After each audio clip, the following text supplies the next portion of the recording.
ఏడుపు. School van ఎక్కేటప్పుడు ముందు నన్ను కిటికీలోంచి లోపలికి ఇసిరేసి సీట్ బుక్ చేసేవాళ్ళు. నేను లోపల పల్టీలు కొడుతూ పడిపోయేదాన్ని. అయినా సరే మీకోసం ఆ దెబ్బలు సైలెంట్ గా భరించేదాన్ని.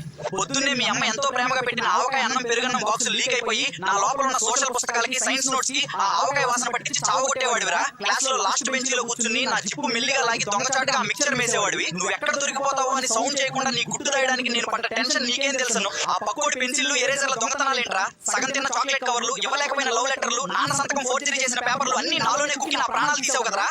ఏప్రిల్ రాగానే నన్ను దుమ్ము పట్టి నాటక మీద పడేసావు. జూన్ లో వస్తావేమో అని ఎదురు చూస్తే నీ భుజం మీద కొత్త బ్యాగ్ వచ్చేసింది. అప్పుడు నేను మిమ్మల్ని చాలా మిస్ అయ్యేవాడిని. ఇప్పుడు నీ దగ్గర లక్షలు పెట్టుకున్న ల్యాప్టాప్ ఉండొచ్చు కానీ నీ నిజమైన ఆనందం, ఎప్పుడు నవ్వుతూ తిరిగిన నీ చిన్నతనం, ఆ కల్మషం లేని నీ మనసు, మెమరీస్ అన్ని నాలోనే ఉండిపోయారా.